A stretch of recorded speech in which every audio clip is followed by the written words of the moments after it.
pero que hay que pensar que, digamos, en sus condiciones ambientales antes de la colonización era muy diferente, ¿no? Y que con la colonización y con la llegada de los ganados, vacas y caballos, que se reprodujeron indiscriminadamente sobre la llanura, se creó esta pradera muy fértil que conocemos como la Pampa Argentina hoy en día y la que da lugar a lo que después se llamará ese modelo agroexportador que permitirá posicionar a Argentina a principios del siglo XX como el granero del mundo.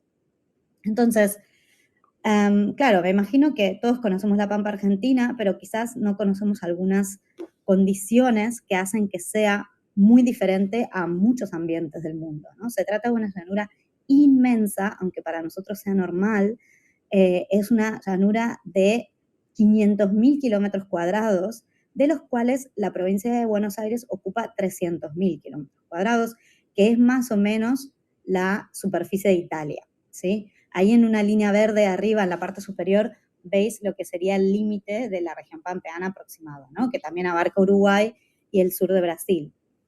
Pero nosotros nos vamos a concentrar en esta provincia por diversas razones de este estudio que yo hice. Una, porque es la provincia más poblada del país, y segunda, y no menos importante, es porque donde el proceso se realizó con mayores variaciones, ¿no? Obviamente podríamos estudiar también lo que pasó en Entre Ríos, en el sur de Santa Fe, sur de Córdoba, la provincia de La Pampa también, pero me gustaría centrarme en esta región. Entonces, la provincia de Buenos Aires, y pensemos en una llanura también que no tenía árboles, ¿no? Porque todos, bueno, el único árbol, que no es un árbol, en realidad es una hierba gigante, es el ombú, pero no había árboles originalmente, tampoco había piedras, salvo en las sierras, con lo cual, bueno, pensemos que a partir de esas condiciones los materiales de construcción también serán los que serán, ¿no? Entonces, esto con respecto a las condiciones ambientales de la llanura, y también esta investigación se inscribe dentro de esta pregunta. ¿Cómo la provincia de Buenos Aires, la región que nos ocupa de estudio, aquí tenéis Buenos Aires en este punto, ¿no?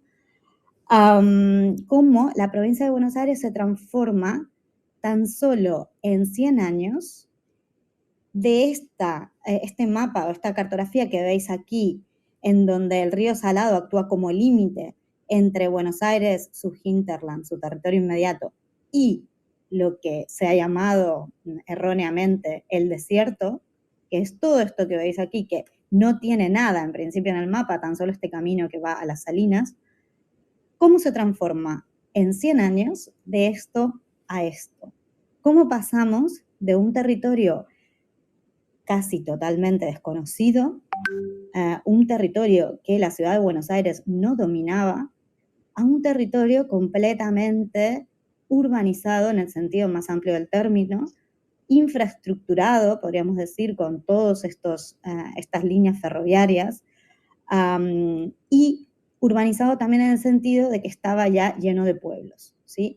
Y con bastante población para hacer un periodo tan corto.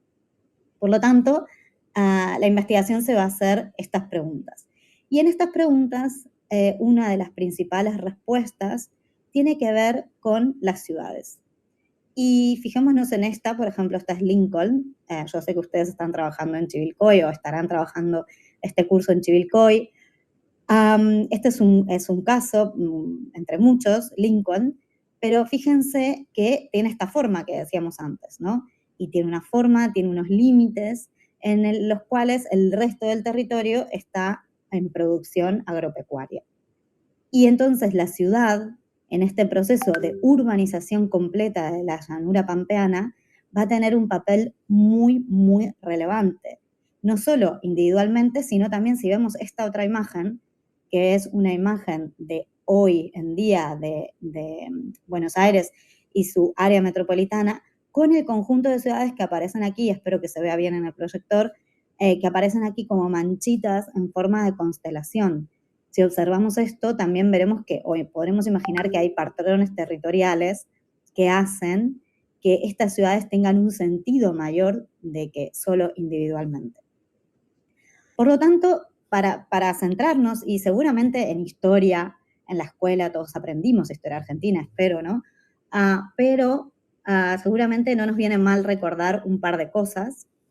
Cuando empezamos nuestro periodo de estudio, recordemos, estamos a principios del siglo XIX, obviamente Argentina como país no existía, existía el virreinato del Río de la Plata, antes de la independencia, que estaba conformando más o menos de esta manera.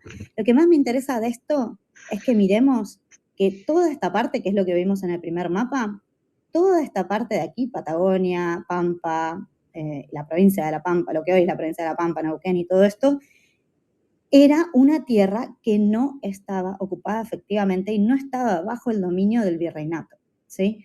Entonces, el sistema que teníamos en esta región funcionaba de Buenos Aires a Potosí. Sabéis que en Potosí estaban las minas y entonces de Potosí al puerto del Callao había, aparece aquí en el mapa, menos distancia, pero el camino era mucho más tortuoso. Entonces, sacar la plata por el camino, lo que es el camino real, ¿no? Si mal no recuerdo, la ruta 9. Entonces, sacar la plata por un camino en pendiente, pero hacia abajo, ¿no? Es mucho más fácil que un camino en pendiente hacia arriba y tortuoso. Con lo cual, el puerto de Buenos Aires había empezado a tener, más allá del contrabando, que era su actividad habitual, había empezado a tener algún papel en este sistema, y en el año 1776, cuando se crea el Virreinato del Río de la Plata, Buenos Aires pasa a ser la capital, porque ya se habían dado cuenta que tenía un papel, digamos.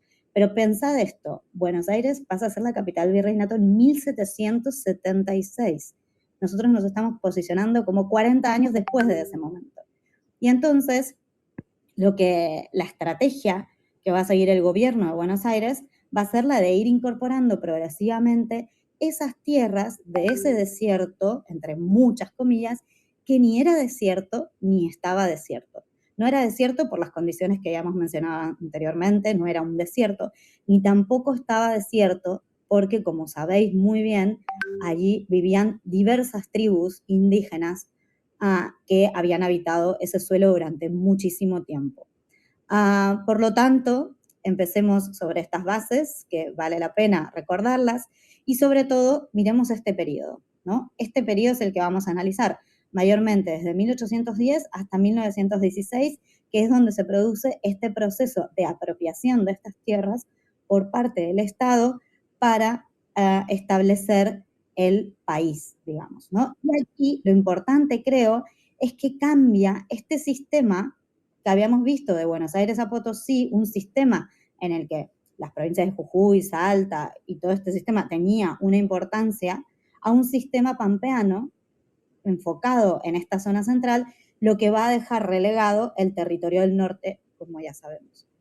Entonces, con esta línea del tiempo, nos metemos de lleno en intentar entender cómo se da ese proceso de urbanización de Buenos Aires hacia el interior. Buenos Aires, 1750, es esta ciudad relativamente pequeña.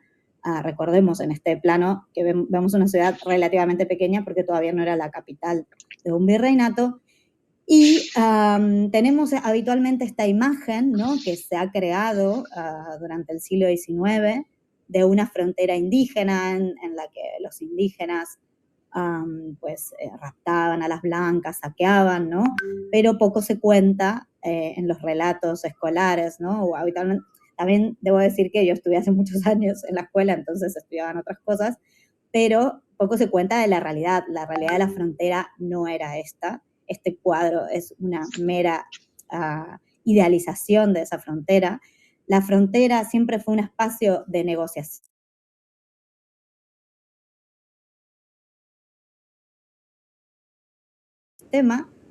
O en el sistema, pero en los bordes, como los gauchos, por ejemplo, en donde había siempre conflictos, pero también negociaciones, donde había también intercambios. Era una frontera porosa. Esa cosa que se quería avanzar desde Buenos Aires hacia el interior no era una línea fija que avanzaba unívocamente, sino que tenía avances, tenía retrocesos, y en ese proceso se encontraban estas personas, ¿no? Personas que llevaban el ganado.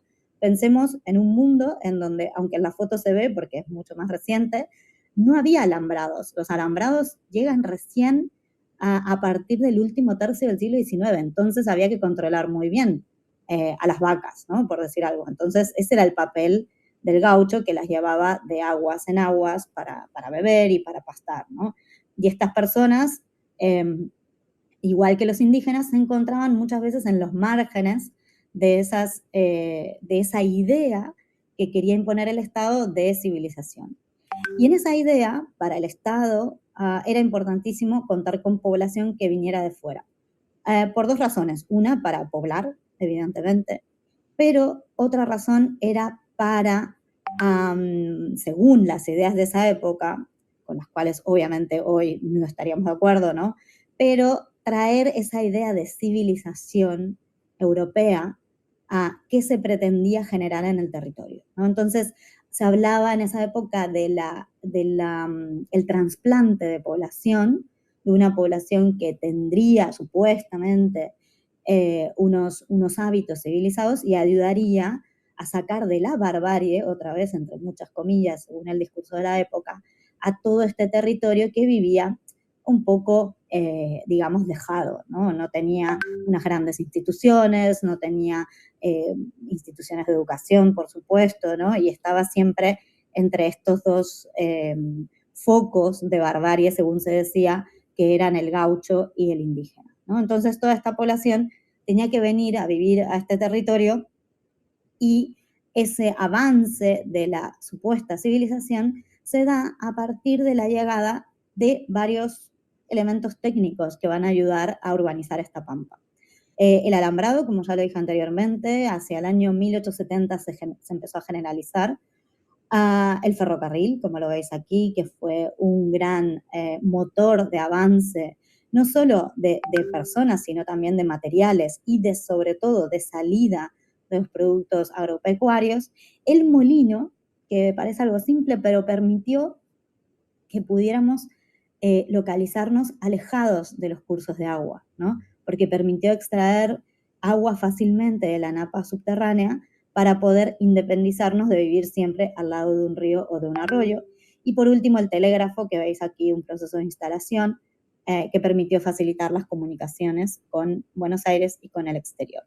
Y en esta historia también hubo unos personajes muy interesantes que fueron los agrimensores, y a mí son unos personajes que me fascinan especialmente, porque fueron los que se encargaron de medir, trazar y amojonar los terrenos, tanto rurales como los pueblos, que son lo que vamos a analizar aquí. Y los agrimensores eran la avanzadilla, digamos, de esa ocupación.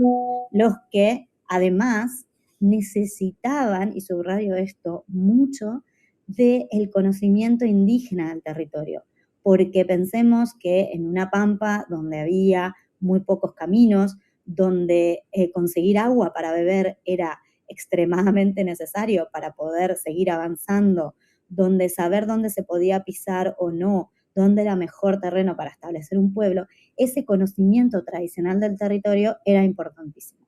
Y aquí vemos en una foto a Agrimensor Sets con su ayudante, es una foto que me encanta, que está en un librito de hace varias décadas, y con este instrumental que veis aquí, la cadena y el teodolito, los agrimensores fueron avanzando poco a poco en el territorio, fundando pueblos y trazando los límites de las explotaciones agrícolas.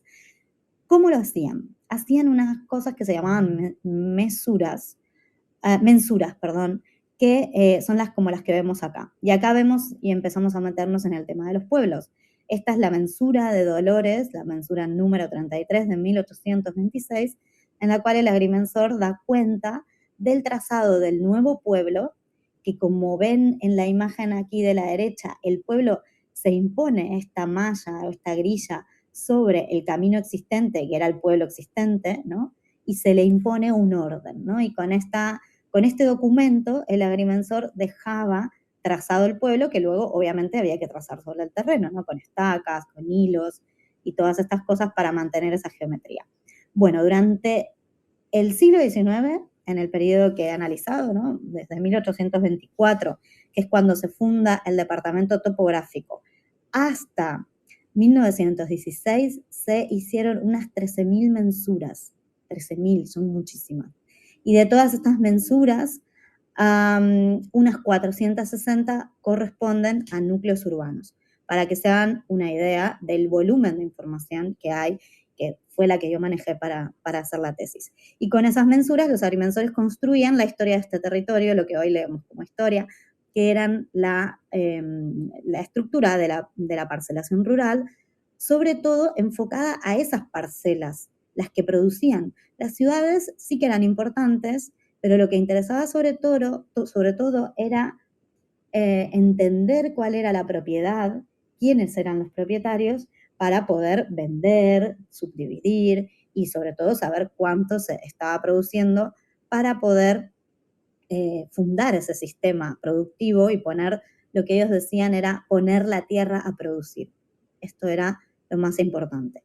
Y aquí veis cómo en estos sistemas cartográficos se va avanzando. El que veíamos antes era de 1830. En 1864 ya se empiezan a ver las poblaciones. Aquí vemos, por ejemplo, Chascomús, ranchos, ¿no? Y monte, en esta seguidilla cerca de lo que es la Ruta 3, el río Salado. Vemos las propiedades, aquí hay una Anchorena, ¿no? Rosa Anchorena, Pedro Anchorena, nombres que conocemos.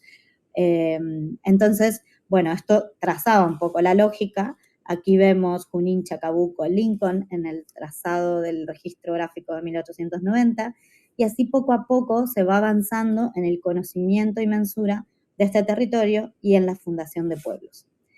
Unos pueblos que fueron avanzando poco a poco sobre ese límite que habitualmente era el límite del territorio dominado por Buenos Aires, que era el río Salado, que es el que ven en el mapa, aquí dibujado en azul. El río Salado, cuando se empezó a saltar, ¿no? Fue en la primera mitad del siglo XX, con las primeras ciudades que venían a ser fortines, ¿no? De defensa y de ataque contra el indígena, y luego una progresiva consolidación a partir de finales del siglo XIX, y sobre todo en estas partes de aquí, al acabar la famosa y mal llamada conquista del desierto, ¿no? Entonces, este es un plano así de resumen, ¿no? Y aquí vemos en la parte de la derecha este gráfico donde también podemos apreciar la cantidad de pueblos que se fundaron, sobre todo entre 1870 y 1890. Estamos hablando de 20 años en el cual se fundan la mayoría de esos pueblos. Y así queda conformado el sistema, el modelo de territorio general que comentaba antes, ese paso de un modelo colonial fundado, ¿no? Sobre ese eje que conecta Buenos Aires con el Alto Perú, a ese modelo agroexportador centrado en la región pampeana, que de alguna manera deja postergadas las regiones que antes habían tenido más, digamos, más trabajo y más desarrollo. A partir de aquí, sí que nos centramos en analizar las ciudades, y me gustaría presentarles esta imagen porque es el atlas que hice, que fue el inicio de la tesis, en el cual podemos ver algunas de las ciudades. Bueno, el atlas las tenía todas, pero en la imagen solo que habían estas. Algunas de las ciudades que nos ayudan a apoyar la idea de que existe un modelo de ciudad pampeana, un modelo de ciudad que nada tiene que ver, ya adelanto, con el de las leyes de Indias, aunque estemos hablando de grillas, ¿no? Nueva York también es una grilla y no tiene nada que ver con esto. Entonces, que la grilla no nos impida ver el bosque, y entonces sí que comparte el tema formal de la grilla, como con muchas otras ciudades, pero que responde a unos valores de regularización que tienen mucho más que ver con la Ilustración, con la última etapa borbónica y toda la herencia de la regularidad, que con las leyes de Indias.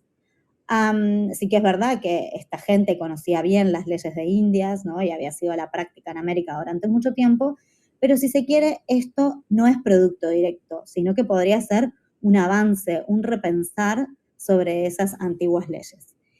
¿Y cómo llegamos a esta conclusión? Pues analizando cada uno de esos elementos que conforman las ciudades pampeanas, y que creo que son los que nos interesan a nosotros para incidir, ¿no? Porque yo me imagino que ustedes van a tener que pensar proyectos sobre estas ciudades, ¿no? Cuando uno piensa un proyecto, normalmente lo que hace es estudiar el lugar, estudiar la forma, ¿no? A la morfología, a la morfogénesis de estos lugares y quizás mirando atentamente a cada uno de estos elementos podamos dilucidar algunas pautas de intervención, que ya os adelanto que algunas no me puedo quedar callada y las comentaré al final.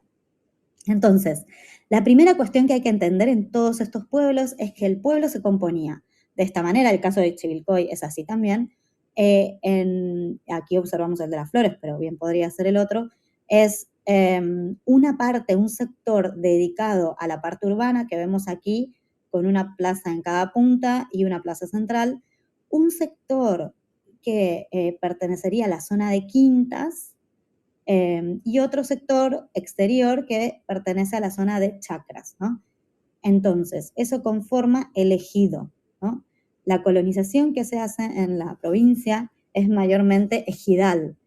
¿Por qué es esto? Porque en un lugar donde no había alambradas, ¿no? No había alambre para acercar las tierras, no podíamos dejar que las vacas pisaran las plantaciones, ¿no? Entonces, ¿cómo dividir esto? Bueno, teniendo muy claros cuáles son los límites de las haciendas, de los límites de los territorios productivos. Y aquí ya vemos la primera diferencia con la ciudad de las leyes de Indias o la ciudad hispanoamericana, porque el ejido en esas ciudades era propiedad común. Común quiere decir de todos los pobladores, porque era una cierta reserva donde se pastaban los caballos, donde, bueno, también una reserva por si la ciudad crecía, mientras que en el caso de las ciudades pampeanas, el ejido está dividido, trazado en un plano, amojonado, perfectamente medido, y se adjudica a los pobladores, ¿no? Sobre todo a partir de la época de Rosas. Se adjudica a los pobladores en propiedad privada, ¿no? Recordemos que aquí hay un paso a un sistema capitalista. Por lo tanto, esa propiedad común se divide y se traslada a los privados, ¿no? Esta sería una primera diferencia. Pero formalmente, que es lo que nos interesa a las arquitectas y arquitectos, es esta la forma, ¿no? Unos módulos de manzana que multiplicados por 4, en algunos casos por más, pero por 4 dan la quinta, y multiplicados por 8 dan, o no sé cuánto, da la chacra, ¿no? Y esto nos lleva a hablar de la siempre omnipresente retícula o malla o grilla, que es la que da la identidad a estos pueblos seguramente, ¿no? Pero cuando hablamos de grilla se suele hablar de cuadrícula. Yo no suelo hablar de cuadrícula porque la cuadrícula es un cuadrado y estas ciudades no siempre tienen manzanas cuadradas, es verdad que muchas sí, pero algunas han tenido manzanas rectangulares, y esto ha sido foco de muchísimos debates. Por ejemplo, Sarmiento se oponía firmemente a la manzana cuadrada porque él decía que desaprovechaba el centro, ¿no? Y que la manzana rectangular daba mejores parcelas y mejores resultados en cuanto al patio de manzana, lo vamos a ver después. Pero bueno, la tónica dominante fue la grilla o la retícula, que algunas veces pudo incluso ser un poco irregular, como veis en estas imágenes. Un tercer elemento importantísimo era el de la plaza central, que todos sabemos que existen en nuestros queridos pueblos, y la plaza siempre fue un lugar de referencia. Como veis a la izquierda en los esquemitas, hay una diferencia sustancial con las plazas de las leyes de Indias. También recordemos una cosa importante que pocas veces tenemos en cuenta, que es que la mayoría de las grandes ciudades de América se trazó antes de la elaboración de las leyes de Indias, ¿no? O sea, las leyes vienen a recoger una práctica y no al revés, ¿no? Entonces, sí que es verdad que vemos en el punto 1 que esto era lo que se suponía que se debía hacer según las leyes, lo que se hizo, porque habitualmente era más fácil, fue esto, y en las ciudades pampeanas habitualmente se apostó por un espacio bastante grande. Tenemos lugares en donde las plazas tienen 1, 2 y hasta 4 manzanas. 4 manzanas es mucho, como veis en la imagen de la derecha, en donde estamos comparando la plaza de Necochea, de 4 manzanas, la que ven en trazado rojo, con 3 plazas muy conocidas. Una es la Plaza Mayor de Valladolid, en España. La segunda es la Plaza del Zócalo, en México. Y la tercera, que veis en azul claro, es la plaza que dictaba la plaza ideal de las ordenanzas de 1597, de las leyes de Indias, ¿no? Entonces podéis ver que lo que se plantea para una ciudad como Necochea es enorme, ¿no? Enorme incluso comparándola con el Zócalo, que ya a quien haya estado ahí sabe que eso es enorme. Entonces, creo que es importante esto porque nos habla de la voluntad de fundar ciudad con mayúscula, ¿no? De hacer ciudad, de construir urbanidad y esa ansiada civilización que se buscaba desde el Estado, ¿no? De construir ciudades para la mejora del país, ¿no? Y el cambio, sobre todo en la tierra, que tenía que haber de una tierra que ellos entendían como deshabitada e improductiva a una tierra que sería lo contrario. Y en esa plaza, ¿no? En ese espacio cívico, no aparecían solo las instituciones tradicionales, como podían ser la iglesia y la municipalidad, ¿no? El lugar administrativo, sino que empezaron a aparecer nuevas instituciones, unas instituciones muy propias del siglo XIX. Instituciones como la escuela pública, que todos conoceremos, ¿no? Y defendemos, sobre todo en esta universidad, una escuela pública que era la llamada a generar una cierta uniformidad de conocimiento dentro de esa masa de gente que venía de muchísimos sitios, ¿no? Es decir, era como una línea de homogeneización del conocimiento para empezar como todos desde un mismo punto. La escuela pública, por un lado. Por otro lado, tenemos el teatro, ¿no? El teatro y los centros cívicos ligados a las colectividades de inmigrantes normalmente. Podemos pensar en el teatro español, en el teatro italiano, ¿no? Las sociedades y asociaciones de socorros mutuos, también ligadas a los inmigrantes. Y otra institución muy importante que apareció siempre, y también creo que es un signo de identidad de estos pueblos, es el banco. El Banco Hipotecario de la Provincia de Buenos Aires fue el primer banco de América en dar créditos hipotecarios, sobre todo para la ruralidad, ¿no? Para el sector rural. Y por eso me parece súper importante su presencia en las plazas, ¿no? Y por eso es una institución de referencia en el interior, ¿no? Y por eso también ocupa en muchos pueblos una posición interesantísima en esquinas, ¿no? Con edificios de una arquitectura seguramente muy singular. Aquí vemos en una foto que pude conseguir de archivo, aparecerán varias de Benito Juárez, porque tuve acceso hace un tiempo al archivo y me pareció muy interesante poder ver algunas imágenes que se aproximan un poco más a la época de la que estamos hablando, ¿no? Esta es una imagen de principios de siglo. Hay cosas muy interesantes en esta imagen. Pensemos que acá hay una plaza completamente urbanizada, ¿no? Geométricamente urbanizada, pero muchas plazas, como por ejemplo, si mal no recuerdo era Necochea, pero en muchos pueblos, por ejemplo, y hay crónicas que lo cuentan, la plaza, mientras no se urbanizó en el periodo de nacimiento del pueblo, se utilizaba para cultivos comunes, por ejemplo, alfalfa para los caballos de la policía, ¿no? Entonces, no era originalmente un lugar como lo entendemos hoy, como ornamentado y con árboles y tal, sino que era otro tipo de uso. Y eso también nos hace reflexionar sobre otros usos posibles que podrían tener los espacios de la plaza, otros diseños posibles, ¿no? Incluso no solo en la plaza principal, sino en otras localizaciones, ¿no? Esta foto también es de Juárez, unos años después. Si se fijan, los árboles están bastante crecidos. Estas palmeras que se ven acá, ¿no? Como están de diferentes. Y también en estas plazas aparecían estos edificios. Esta es la municipalidad de Juárez, después veremos la de Chivilcoy. Pero fíjense esta arquitectura, ¿no? Una arquitectura que, si miramos todo lo que hay alrededor, básicamente no hay nada, pero el Palacio Municipal tiene que destacarse y también dar esa idea de historicidad, ¿no? Si hay algo que creo e intuyo de estos lugares en esa época, es que no querían parecer pueblos nuevos, sino que querían parecer lugares con historia. Y en eso la arquitectura acompañó muchísimo, creo, en el tema de los estilos, etc. Y en este espacio también no solo hablábamos de la plaza central, sino de las plazas secundarias, que también intentan configurar barrios o incluso guiar un poco la expansión futura de los pueblos hacia los 4 cuadrantes.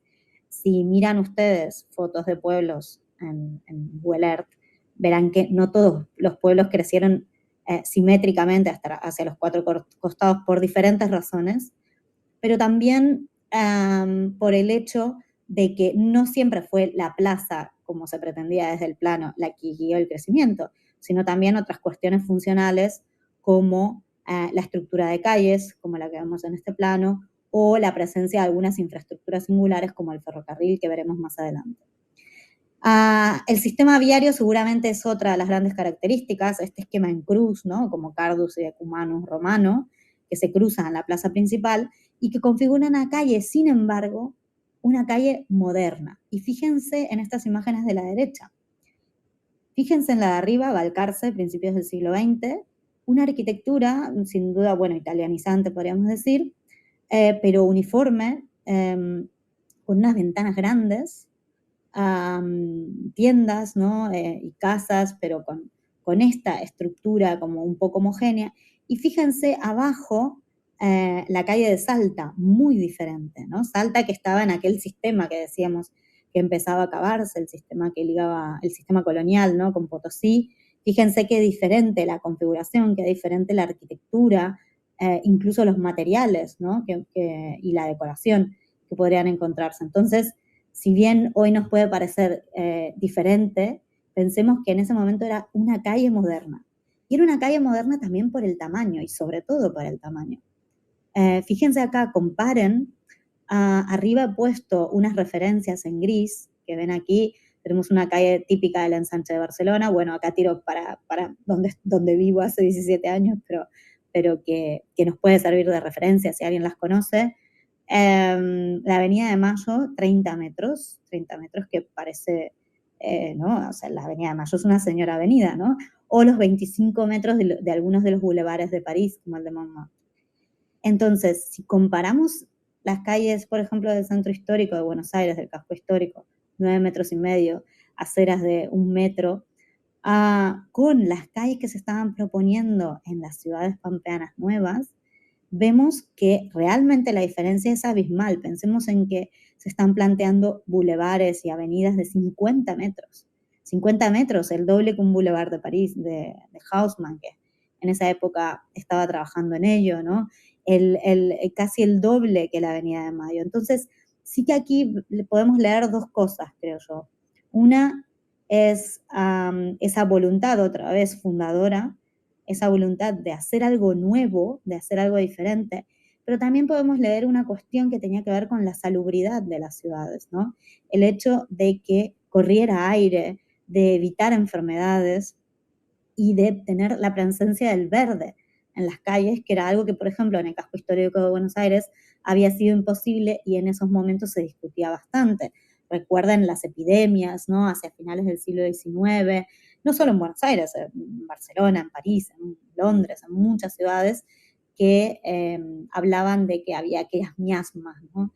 Que eran las que eran las que transmitían de alguna manera las enfermedades, cosa que no es verdad, pero en esa época se creía, y entonces había que de alguna manera airear esos sistemas. Y aquí vemos también otra foto para que vean ustedes también el proceso de construcción, ¿no? Vemos una esquina, ese elemento singular de la manzana, pero también vemos el esfuerzo que comportaba seguramente la construcción de esas calles como la que vemos en la foto. Y en hilo con eso, la manzana, una cuestión clave que también retomaré al final, una manzana que hasta el día de hoy nos acompaña, ¿no? Esta parcelación estrecha y alargada que además da lugar a unas tipologías, ¿no? Se ensayaron diferentes tipos de parcelación, como veis aquí. En general predominaron las dos de abajo, y la subdivisión de esos lotes, ¿no? Cuando hay muchos lotes largos, como los que se ven aquí en La Plata, se procede a una subdivisión, el típico pasillo al fondo, ¿no? Entonces eso ha asignado, creo yo, muchas de nuestras ciudades. Aquí ven algunas imágenes de procesos constructivos, lo que veis a la derecha es Necochea, y ven también que al ser las parcelas grandes, también daban lugar a cuestiones productivas en el interior de la parcela. Muchas tenían parras, tenían huertos, tenían gallineros, ¿no? Que a muchos de nosotros alcanzamos a ver hace algunos años. la típica casa chorizo, es decir, construcción sobre una de las medianeras de cuarto a cuarto, una construcción aditiva que también va a ser muy característica, y la formación al final de este tejido que Martínez Estrada, en su libro Radiografía de la Pampa, decía que era aburrido, ¿no? Que era homogéneo. Sarmiento también dijo en algún momento que el departamento topográfico tenía mucho de topo y nada de gráfico porque no sabían hacer nada nuevo, ¿no? Había muchas críticas a este modelo. Sarmiento mismo también decía que él había visto que en Estados Unidos hacían otros tipos de parcelaciones, otro tipo de estructuras, de tejidos, y que aquí no se innovaba. Bueno, el caso es que esto es lo que tenemos y esto es lo que nos acompaña hasta el día de hoy con muchas dificultades. Otra cuestión también sería el tema de la esquina.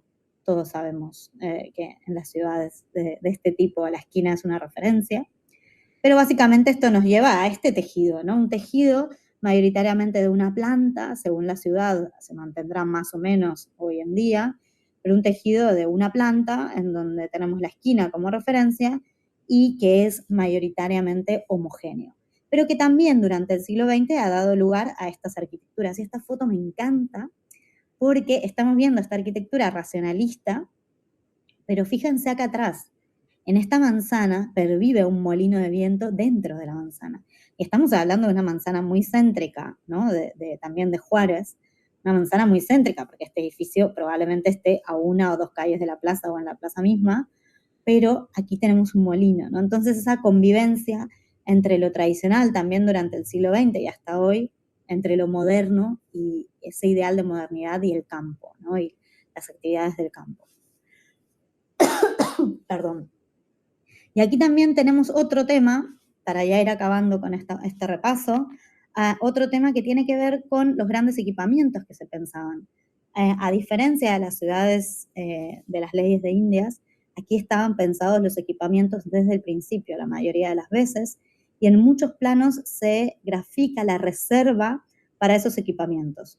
Hablamos de escuelas, hablamos de iglesias, de municipalidad, etcétera, pero también hablamos de equipamientos un poco más comprometidos, ¿no? Como lo son el hospital, el cementerio, equipamientos de ocio como el hipódromo que aparece aquí en Tornquist, que está diseñado casi como si fuera una casa, ¿no?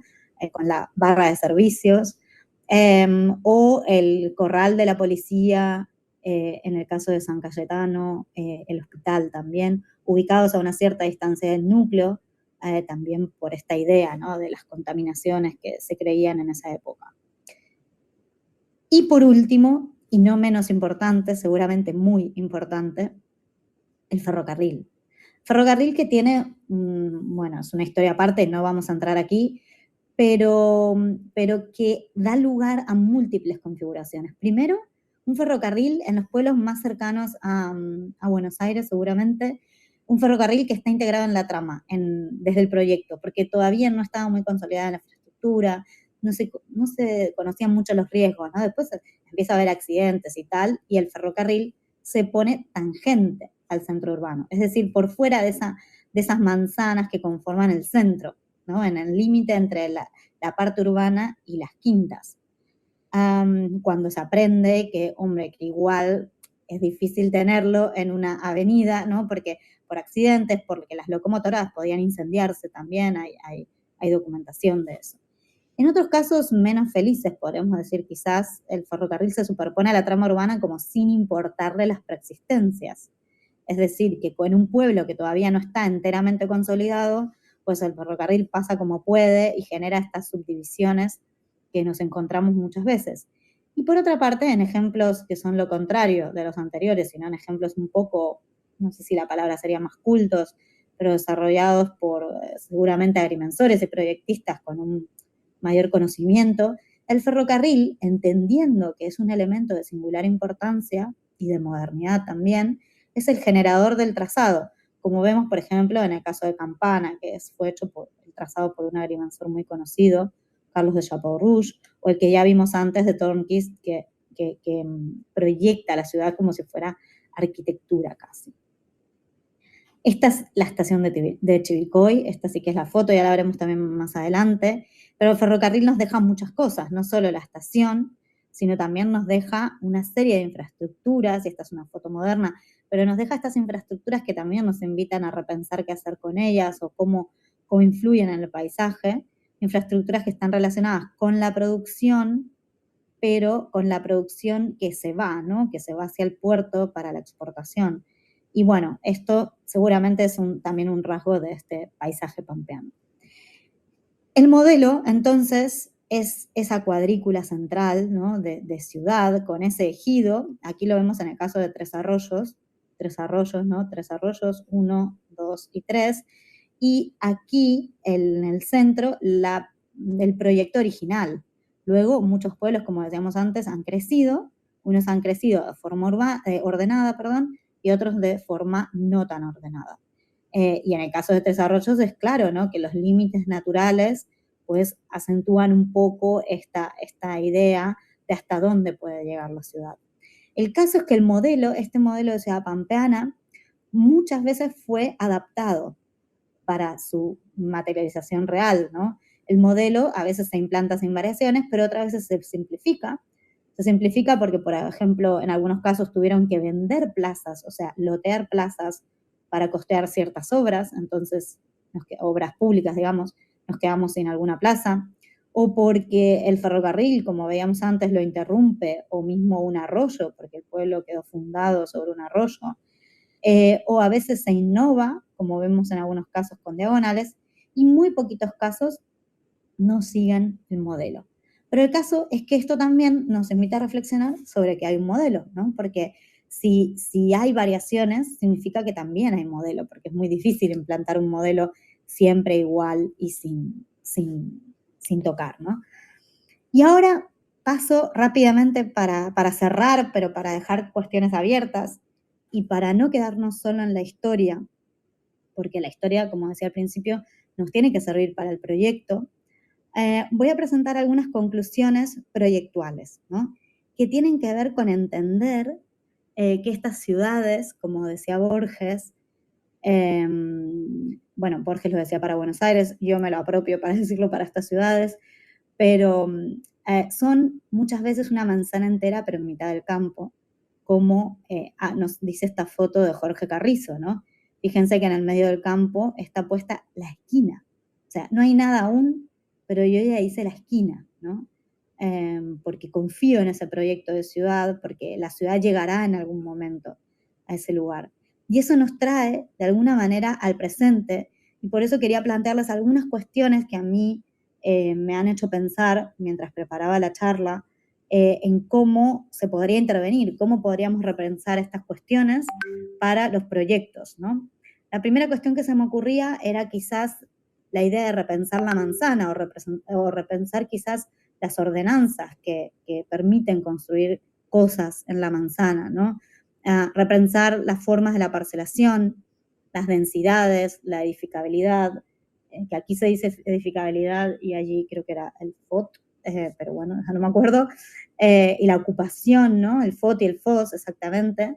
Entonces, yo creo que esta puede ser una bonita oportunidad y para eso he recogido unas fotos que tenía, unas fotocopias de un libro de Fernando de Terán del año 84, 86, que repensaba esto, ¿no? Que pensaban cómo la parcelación había ido dejando cada vez más constreñido ese patio interior de manzana que se quería lograr y cómo la arquitectura había ido, o la buena arquitectura quizás había ido intentando respetarlo y plantear ciertas cosas, ¿no? También podríamos hablar de repensar las tipologías o intentar entender las tipologías, y aquí se me ocurría este ejemplo del libro de Fernando Díez, que analiza estas cuestiones, ¿no? Para Buenos Aires. Es un libro de hace poco, creo que está en una versión PDF, y creo que eso también nos invitaría a pensar qué tipo de arquitectura podemos hacer para no perder ese patio que le daba calidad, ¿no? Y aquí he recogido unas capturas de diferentes manzanas de Chivilcoy, una manzana de estas en el cual el verde, ¿no? Del centro, el pulmón de la manzana se se nos desvanece, ¿no? Por todos lados. Una en donde, aquí arriba, en donde se mantiene ese centro en parte, sobre la avenida no, pero en el interior sí. Una que está completamente construida en el centro, y finalmente una que nos empieza a plantear la cuestión de la altura en esta torre que aparece por aquí, ¿no? Entonces esto también me hacía pensar en esta cuestión de cómo pasamos de la manzana a la densificación, ¿no? De esa manzana ideal, de la parcelación ideal, a la densificación, ¿no? Entonces, bueno, son solo algunas imágenes y unas ideas para disparar esta discusión, y para traerlo a la actualidad también había recogido este proyecto de MRDB de 2013, un concurso en Suiza, en el cual también repensaban eso, cómo salir de la homogeneidad y dar algunas pautas, ¿no?, de crecimiento para poder replantear la manzana. Claro, son proyectos urbanísticos, que esto se hace en muchos años, ¿no?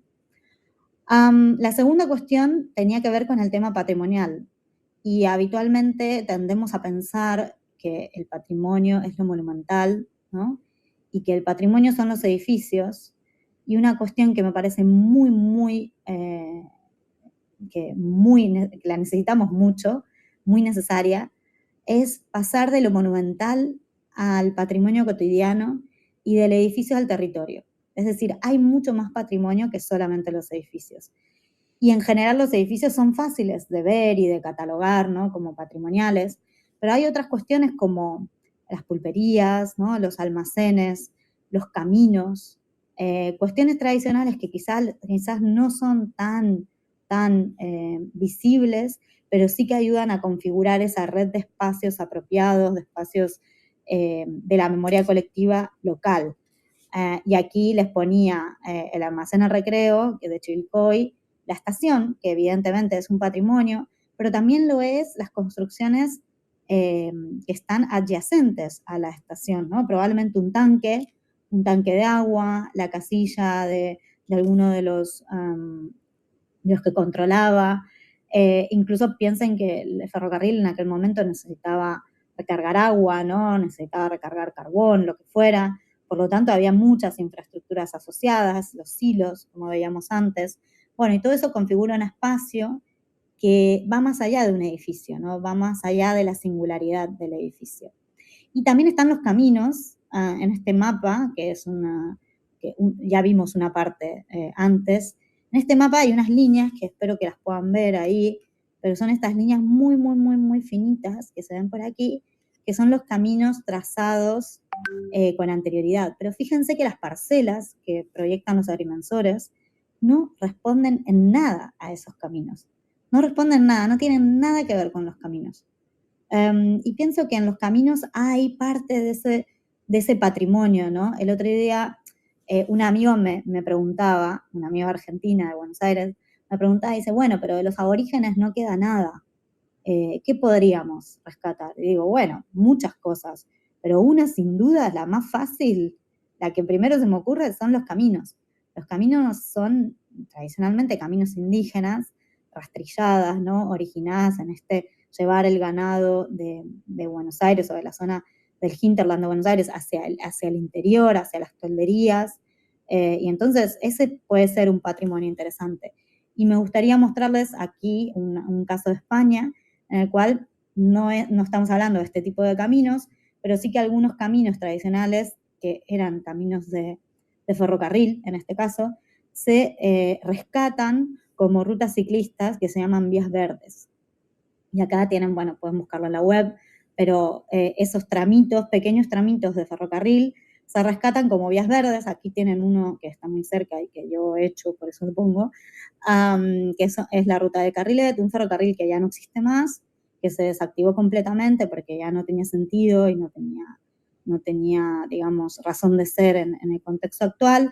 Y entonces al desactivarse se propone esta ruta que de alguna manera reactiva las cuestiones que están a su alrededor, ¿no? Áreas de picnic en el medio del bosque y estas rutas ciclistas que te invitan de alguna manera a recorrer el territorio.